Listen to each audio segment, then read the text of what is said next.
நம்ம ஸ்ரீமடம், அதாவது காஞ்சி மடம் சங்கராச்சாரியா இருக்கிறார் இல்லையா,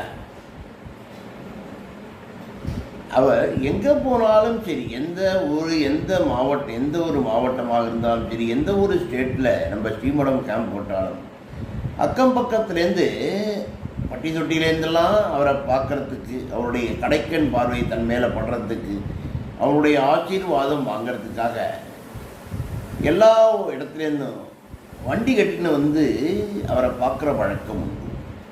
மிகப்பெரிய செல்வந்தர்கள், அரசியல்வாதிகள், நடிகைகள், பணக்காரர்கள், தினக்கூலிகள் அப்படின்னு சொல்லி வேத வித்துக்கள் எல்லாருமே அவரை பார்க்குற வழக்கம் உண்டு.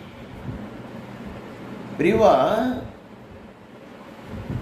பாரத தேசத்தை தன் பாத யாத்திரை 3 முறை வளம் வந்திருக்கிறோம். அந்த மாதிரி 2வது தரம் நினைக்கிறேன் நம்ம இந்திய பாத யாத்திரை, பாரத பாத யாத்திரையை முடிச்சுட்டு காஞ்சிபுரத்தில் வந்து தங்கியிருக்க. சித்திரை மாதம்னா உங்களுக்கு தெரியும், காலையில் சூரிய உதயத்திலேருந்து சூரிய அஸ்தமனம் வரைக்கும், சூரிய அஸ்தமனம் ராத்திரினாலும் அந்த ஹீட்டு, சூடு தகிக்கும். அந்த மாதிரியான ஒரு காலம். விடியாலையிலேயே பெரியவா எழுந்திருக்கிற வழக்கம் உண்டு. உங்களுக்கு பல நேரத்தில் சொல்லியிருக்கேன். 3:30க்கெல்லாம் எழுந்துருவா பெரியவா. எழுந்துட்டு குளிச்சுட்டு அன்றாட கடன்களெல்லாம் முடிச்சுட்டு அன்றாட பூஜைகள் செஞ்சுட்டு ஏகாந்தமான சேவை தரிசனம் கொடுக்க வந்து உட்கார்ந்துருவா பெரியவா. அந்த மாதிரி அந்த சித்திரை மாதம் ஒரு நாள் வந்து ஏகாந்தமான சேவை தரிசனம் கொடுத்துட்டுருக்கா பெரியவா. ஓரளவு சுமாரான கூட்டம். சித்திரை மாதம் இல்லையா, ஏப்ரல் மாதம், நல்ல வெயில் அடிக்கிறது, நல்ல இந்த பயணத்துக்கு உகந்த ஒரு காலம் கிடையாது. அதனால் ஓரளவு கூட்டம் சுமாராகத்தான் இருந்துட்டு கூட்டம் ஒவ்வொன்றா நகர்ந்துட்டு. மத்தியானம் ஆச்சு. பெரியவா போய் அறையில் ஓய்வெடுக்க போயிட்டார். ஓய்வெடுத்து முடிச்சுட்டு திருப்பி வந்திருக்க. ஒரு 4-4:30 மணிக்கு திருப்பி வந்து உட்காந்துங்க. அப்புறம் 6:30-7 மணிக்கு உட்காந்துட்டு தன் பக்கத்தில் இருந்து அணுக்கத்துண்ட ராமசாமி மாமா கூப்பிட்டு ஒரு அகலமான ஒரு பாத்திரத்தில் ஒரு பாதி தண்ணீர் நிரப்பி அதில் 2 கை கல்லுப்பை போட்டு எடுத்துகிட்டு வர சொல்லியிருக்கா பெரியவா. இவ்வாறும் முன்னே செஞ்சுருக்கா ராமசாமி மாமா. அதை பெரியவா சொன்னதை செஞ்சுருக்கா. கொண்டு வந்துட்டு வச்ச உடனே பெரியவா தன்னுடைய 2 பாதங்களையும் அதுக்குள்ளே அமைக்கி வச்சுட்டு ஒரு 1/2 மணிக்கூர் உட்காந்துன்னு. அது வரைக்கும் பெரியவா அந்த மாதிரி பண்ணி அங்கே உள்ள அணுக்க தொண்டர்களோ, பக்தர்களோ, கைங்கரியக்காரர்களோ, ஸ்ரீமடத்தில் இருக்கிறவளோ யாரும் பார்த்தது கிடையாது. அன்றைக்கி அதிகமாக பார்த்தோம். என்ன பெரியவா இந்த மாதிரி வித்தியாசமாக இன்றைக்கி பண்ணறாரே அப்படின்னு. 1/2 மணி கழித்து கால் எடுத்துட்டு பெரியவா சொல்லியிருக்கா, காலிலேருந்து உட்காந்துருந்தான் இல்லையா, கால் மரத்து போன மாதிரி இருந்தது, அதனால தான் உப்பு தண்ணியில் காலை வச்சுட்டேன், நீங்கள்லாம் ஏன் இப்படி ஆச்சரியமாக பார்க்குறீங்க அப்படின்னு.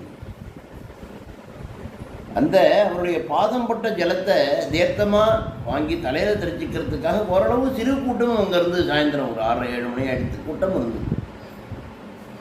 எல்லாரும் ஆளுக்கால் அந்த பாத்திரத்தை அங்கே நகத்தை இங்கே நகத்தை நிறைய சிந்த ஆரம்பித்து. பெரியவா சுடக்கு போட்டுன்னு அந்த கூட்டம் அப்படியே தம்பிச்சு நின்றுடுது. பெரியவா சொல்லியிருக்கா, எல்லாத்தையும் காலை விடாதீங்க, ஒரு சொம்பில் பாதி சொம்பாவது நிரப்பி வைங்கோ, ஏழும் எனக்கு அப்படின்னு இருக்காரு. சரி அப்படின்னு சொல்லியிருக்காரு. ஒரு பாதி சொம்பு தண்ணி ஜலத்தை நிரப்பி வச்சுட்டா பாக்கியெல்லாம் காலியாயிடும். அந்த சமயம் பார்த்து நைட்டு ஒரு 8-8:30 மணி ஆகிடுச்சு. ஒரு பாட்டி வரா, முக்காடு போட்டுன்னு. அந்த காலத்திலலாம் விதவைகள், அதுவும் பிராமணாவில் பார்த்தோன்னா எந்த சிறு வயசாக இருந்தாலும் பெரிய வயசாக இருந்தாலும் சரி, கணவன் இறந்து விதவை ஆகிட்டோம்னா தலையை அழிச்சுண்டு பமனம் பண்ணிண்டு முட்டாக்கு போட்டுக்க வழக்கம் உண்டு. அந்த மாதிரி ஒரு பாட்டி வந்து நின்று இருக்கா. பேர் காமாட்சி. வந்து ஒரு 70 வயசு இருக்கும் பாட்டி. வந்து சங்கரா உன்னைத்தாண்டா பார்க்கணும்னு நினச்சேன் அப்படின்னு ஏக வச்சனத்தை சொல்லிட்டு நமஸ்காரம் பண்ணியிருக்கா பெரியவாள். பெரியவா ஒரு பொன்முனல் பூத்துண்டு, என்ன காசி ராமேஸ்வரன் போகணும் அப்படின்னு நீ ஆசைப்பட்டிருக்க, முடியல, கையில் காசு இல்லையாக்கும் அப்படின்னு இருக்க. அந்த பாட்டிக்கு தாரதாரியாக கண்ண தண்ணி வந்துடுது. எப்படி பெரியவா இதை எப்படி கரெக்டாக சொல்கிறார் அப்படின்னு ஒன்றும் சொல்லலை. பெரியவாளையே பார்த்துன்னு இருக்கார். 5 நிமிஷம் விக்கி வாயடைச்சு இன்னும் பார்த்துன்னு இருக்கார்.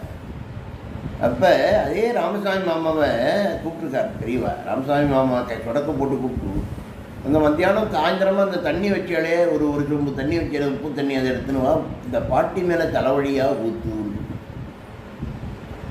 எல்லாரும் ஆச்சரியத்தோடு பார்த்துருக்காரு. என்னடா பெரியவா அந்த மாதிரி சொல்ல. இருந்தாலும் பெரியவா சொன்னால் அதுக்கு வேறு ஒரு எதிர்ப்பான ஒரு வார்த்தைகள் எண்ணங்களே யாருக்கும் தோணாது. அவர் பண்ணியிருக்கார். அந்த மாதிரி சொம்ப தான் பக்கத்தில் வைக்க சொல்லிட்டு தான் கையில் கமண்டலம் இருக்கும் இல்லையா, கமண்டலத்தில் எப்போதுமே ஜலம் இருக்கும். பெரியவர் எல்லா தண்ணியாகியும் வச்சுப்பான்.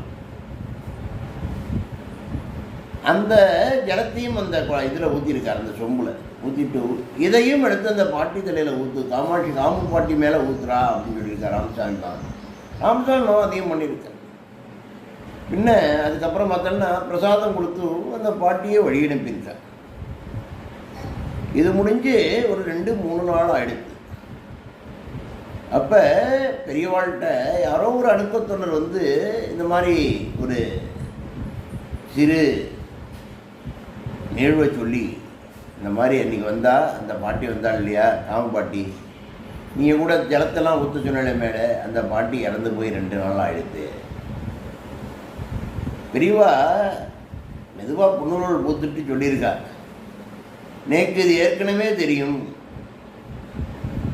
அந்த பாட்டி காசி ராமேஸ்வரம் போகணும்னு ஆசைப்பட்டா பாட்டிகிட்ட அந்தளவு வசதி கிடையாது. ராமேஸ்வரம் எதுக்கு போவாங்க, கடலில் ஸ்நானம் பண்ணிவிட்டு ராமநாத சுவாமியை தரிசிக்கிற வழக்கம் உண்டு. கடலில் தண்ணி எப்படி இருக்கும், உப்பாக இருக்கும். அதனால தான் அந்த சொம்பில் தண்ணியை வச்சு 2 பிடி கையால் உப்பு போட்டது உப்பு தண்ணி, அது ராமேஸ்வரம். இன்னொன்று உங்களுக்கெல்லாம் சொல்ல தெரிஞ்சுக்கோங்க, நம்ம சன்னியாசிகள் கையில் இருக்கிற கமண்டத்தில் தண்ணி இருக்கும் இல்லையா, அந்த ஜலத்தில் கங்கை வாசம் செய்கிறதா ஒரு ஐதீகம் உண்டு. அதனால தான் அந்த ஜலத்தையும் பாட்டி மேலே ஊற்ற சொன்னேன். அதாவது உப்பு தண்ணி ராமேஸ்வரம், நம்ம கமண்டலத்தில் இருந்தது காசி தீர்த்தம், கங்கா தீர்த்தம். அதனால தான் ஊற்ற சொன்னேன். அன்றைக்கே எனக்கு தெரியும் இந்த பாட்டி சிவலோக பிராப்தி அடைய போகிறான்னு தெரியும் அப்படின்னு சொன்னோடனே எல்லாருக்கும் தூக்கி வாரி போட்டிருக்கு. அதாவது முக்காலமும் உணர்ந்த பெரியவர் சாட்சாத் அந்த பரமேஸ்வரன் தான் பெரியவா தான் பரமேஸ்வரன். பார்க்கலாம், அதாவது எதுக்காக ஊற்ற சொன்ன அந்த தண்ணியை ஊற்ற சொன்னாலும் எல்லாருக்குமே தெரியாதப்ப இவர் சொல்லி 3 நாள் கழித்து அந்த விஷயம் வந்ததுக்கப்புறம் தான் தான் ஏற்கனவே உணர்ந்ததை அவள் எல்லாத்தையும் சொல்லியிருக்கா. இன்னொரு ஆச்சரியமாக இருக்கும் பெரியவா. அதனால சொன்னேன், பெரியவாள்கிட்ட நம்மளை ஒப்பட சொன்னோம். அவர் பார்த்து பாருங்க, அவருக்கு தெரியாதது ஒன்றும் கிடையாது. சாட்சாத் அந்த பரமேஸ்வரன், அந்த காமாட்சி, அந்த ரூபந்தான் பெரியவர். இந்த மாதிரி பெரியவா இன்னைக்கும் சித்தி அடைந்தாலும் இன்னைக்கும் கூட பல நிகழ்வுகளில் பல வீடுகளில் இந்த மாதிரி அற்புதங்களை நிகழ்த்தின்னு வரார்.